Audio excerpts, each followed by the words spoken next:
दोस्तों, ये कहानी है केरोली टाकटिक्स, एक ओलंपिक विजेता की संघर्ष की प्रेरक कहानी। आपने वो कहावत तो सुनी होगी कि सपने उनके पूरे होते हैं जो सपने देखते हैं। लेकिन कुछ लोग सिर्फ सपने देखने तक ही सीमित रह जाते हैं। सपने सिर्फ देखने से ही पूरे नहीं होते, उन्हें पूरा करने के लिए दिन रात एक करना पड़ता है।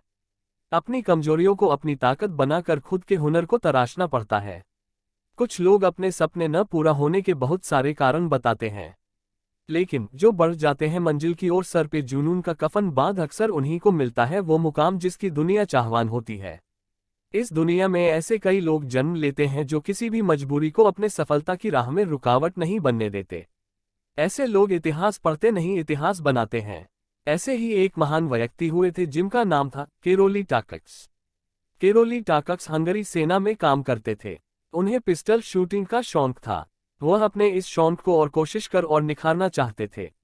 वह अपने देश के सर्वश्रेष्ठ पिस्टल शूटर बनना चाहते थे। 1938 में उनके देश में नेशनल गेम्स हुई और उन्होंने यह प्रतियोगिता बड़ी ही आसानी से जीत ली। यह जीत उन्हें उनकी कोशिशों के कारण ही मिली थी। इसके बाद उन्होंने अपना लक्ष्य और बड़ा रखा। अब वे देश के सबसे उम्दा पिस्टल निशानेबाज तो बन ही चुके थे। इसके बाद वो दुनिया के सबसे बेहतरीन पिस्टल शूटर बनना चाहते थे। इसके लिए उन्होंने 1940 में होने वाली ओलंपिक्स के लिए मेहनत करनी शुरू कर दी। अभी उन्होंने अपना सपना संजोया ही था कि इस सपने को तोड़ने के लिए जिंदगी की एक हकीकत उनकी हिम्मत तोड़ने का इंतजार कर रही थी। केरोली टाकटिक्स नेशनल गेम्स जीतने के बाद आर्मी ट्रेनिंग कैंप में गए। वहां ट्रेनिंग करते हुए एक हाथ गोला फेंकते समय उनके दाएं हाथ में ही फट गया और ये हाथ वही था जिससे वह पिस्टल शूटिंग करते थे।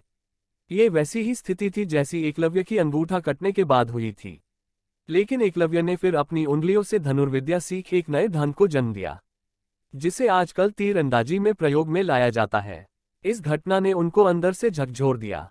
ये जिंदगी का ऐसा मोड़ था जहां लोग अपने लक्ष्य को जाने वाले रास्ते को छोड़ के कोई और राह अपना लेते हैं। लेकिन केरोली ने हार नहीं मानी और इलाज के तुरंत बाद ही उन्होंने अपने बाएं हाथ को मजबूत करना शुरू कर दिया। इसके बारे में उन्होंने किसी को कुछ नहीं बताया। काफी मुश्किलें आने के बावजूद उन्होंने हार नहीं मानी।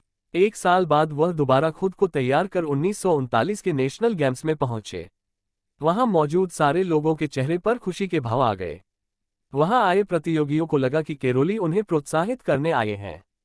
लेकिन जब उनको पता चला कि केरोली उन्हें प्रोत्साहित करने नहीं अपितु उनसे मुकाबला करने आए हैं, तो आए हुए सभी प्रतियोगी आश्चर्यचकित रह गए।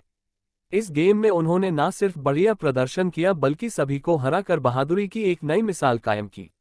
वह रातों रात पूरे देश के हीरो बन गए।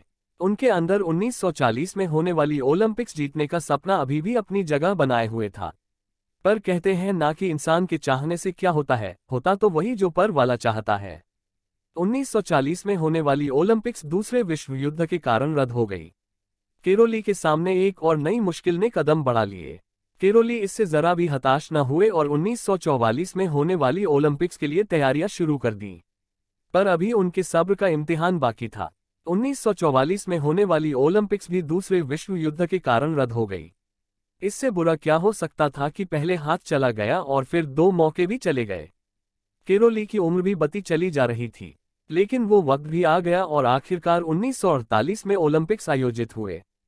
केरोली ने इन खेलों में वो कर दिखाया जो किसी 38 वर्षीय खिलाड़ी के लिए करना लगभग असंभव था। लेकिन केरोली के शब्दकोश में असंभव शब्द तो था ही नहीं। उन्होंने इस ओलंपिक्स में न सिर्फ भाग लिया बल्कि गोल्ड मेडल भी जीता। ये ऐसा पल था जिसने सारे हंगरी देश को गौरवान्वित कर दिया था। पर सफर यहीं नहीं रुकने वाला था। 4 साल बाद 1952 के ओलंपिक्स में उन्होंने फिर से गोल्ड मेडल जीता और इतिहास रच दिया। लगातार 2 बार गोल्ड मेडल जीतने वाले वो विश्व के पहले खिलाड़ी बने। दोस्तों, हमें केरोली की तरह जिंदगी में कभी हार नहीं माननी चाहिए। जिंदगी में चाहे जैसी परिस्थितियां आ जाए, हमें अपने ऊपर विश्वास रखना चाहिए और उस परिस्थिति का बहादुरी से सामना करना चाहिए। जिंदगी में हमारी इच्छा शक्ति से बढ़कर कुछ भी नहीं है। अगर हमारी इच्छा शक्ति में दृढ़ता है तो हम किसी भी काम को आसानी से कर सकते हैं। जिंदगी में असंभव कुछ भी नहीं होता। ये एक ओलंपिक विजेता की संघर्ष की कहानी आपको कैसी लगी हमें जरूर बताएं और इसे जितना अधिक हो सके शेयर करें और चैनल को सब्सक्राइब भी करें और हमें ऐसे कहानी आपके सामने पेश करने के लिए प्रोत्साहित करते रहे।